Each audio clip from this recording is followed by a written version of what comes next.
क्या हुआ?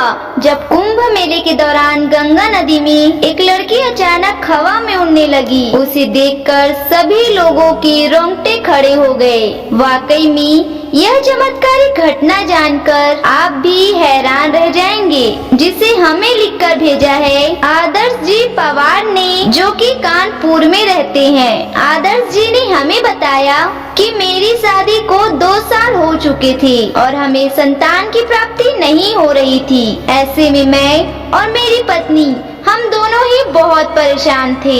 एक दिन एक महिला ने हमें बांस स्थित एक आश्रम में जाने के लिए कहा। वहाँ जो बाबा थे उस समय वो बहुत चमत्कारी बताए जा रहे थे। जब वो अपनी पत्नी के साथ आश्रम में पहुँचे तो बाबा ने उनसे कहा कि अगर तुम संतान की प्राप्ति चाहते हो तो तुम्हें राम जी की पूजा करनी होगी और संतान प्राप्ति के बाद आने वाले अयोध्या मंदिर में दर्शन हेतु ले जाना होगा। दोनों ही पति पत्नी ने बहुत अच्छे मन से राम जी की पूजा की। राम जी प्रसन्न हुए और आदर्श जी के यहाँ एक बहुत ही सुंदर पुत्री का जन्म हुआ। उस समय आदर्श जी और उनकी पत्नी का खुशी का ठिकाना नहीं था। वे बहुत खुश थे और राम जी का शुक्रिया अदा कर रहे थे। अब दोस्तों देखते ही देखते 3 से 4 साल बीत गए। रामनवमी का समय आ गया। चूँकि आश्रम वाले बाबा ने कहा था कि जब संतान प्राप्ति हो जाती है तो उनके आने वाले रामनवमी में दर्शन हेतु जरूर ले जाना। तो हमें वो मन्नत तो पूरी करनी ही थी। उसके बाद मैंने अयोध्या जाने वाली ट्रेन में अपने परिवार के साथ छोटी बच्ची का रिजर्वेशन करवा लिया। वो सभी बहुत ही खुश थे और हंसी मजाक करते हुए एंजॉय करते हुए वो सभी अयोध्या जा रहे थे। परंतु उन्हें बिल्कुल भी अंदाजा नहीं था कि आज जो उनके साथ अयोध्या में होने वाला था उसे सोचकर भी रोंगटे खड़े हो जाते हैं। दरअसल दोस्तों आदर्श जी अपने परिवार के साथ अयोध्या में पहुँचे। उस दिन स्याही स्नान होने की वजह से अयोध्या में बहुत ही ज्यादा भीड़ थी। ऐसे में जैसे तैसे करके उन्होंने अपने परिवार को संभाला और अपने 5 साल की छोटी बच्ची को भगवान के दर्शन करवाए और अपनी मन्नत भी पूर्ण की। परंतु दोस्तों अचानक बहुत ज्यादा भगदड़ मच जाने के कारण उनका हाथ अपने 5 साल की बेटी से छिटक गया और भीड़ में उनकी 5 साल की छोटी बेटी कहीं लापता हो गई। वो भीड़ के साथ निरंतर चली जा रही थी। ऐसे में वो एक घाट पे पहुंची जहां पर पैर फिसलने से वो गंगा नदी में गिर गई। इधर आदर्श जी और उनकी पत्नी बहुत ही ज्यादा परेशान हो गए थे क्योंकि उस दिन अयोध्या में बहुत ही ज्यादा भीड़ थी। ऐसे में उनको ढूंढना उसके लिए बहुत ही मुश्किल था। फिर भी उन्होंने उसे ढूंढने के लिए एड़ी से लेकर चोटी तक का जोर लगा दिया।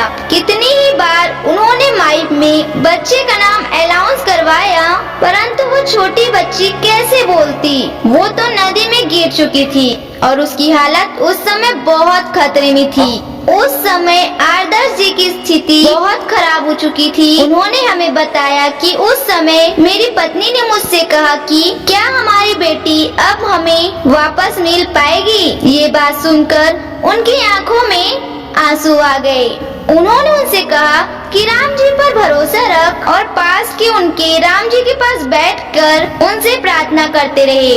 उन दोनों ने राम जी से प्रार्थना की और बहुत सारे उपाय आजमाने के बाद और बहुत प्रयासों के बाद उनकी छोटी बेटी का जन्म हुआ है। कृपया करके वापस उन्हें लौटा दीजिए, हम तो आप ही के द्वार आए थे। उसके बाद दोस्तों रामनवमी के दिन राम के मंदिर में एक बहुत ही बड़ा चमत्कार हुआ, जिसे देखकर सिर्फ आदर्श जी ही नहीं बल्कि अनेक दर्शक यह देखकर दंग रह गए। अचानक नदी में पड़ी वह 5 साल की बच्ची नदी से निकलकर हवा में उड़ने लगी और ऐसा दृश्य देखकर सभी लोगों का ध्यान उसके ऊपर चला गया।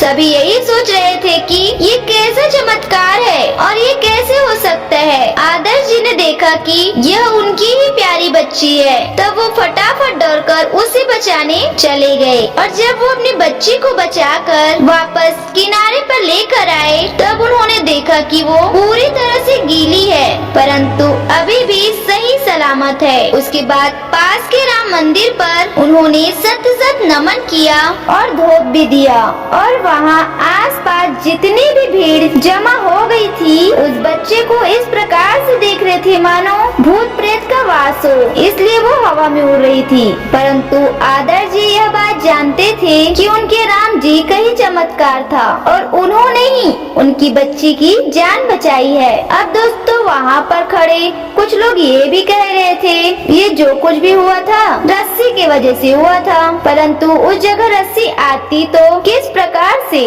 वाकई में ये राम जी का ही चमत्कार था। चलो जो भी हुआ हो, आदर्श जी की बच्ची की जान बच गई, ये सबसे बढ़िया हुआ। तो आज की वीडियो ने भी आपको प्रभावित किया हो तो जल्दी से लाइक कर दीजिएगा और चैनल को सब्सक्राइब करना बिल्कुल भी ना भूले। धन्यवाद।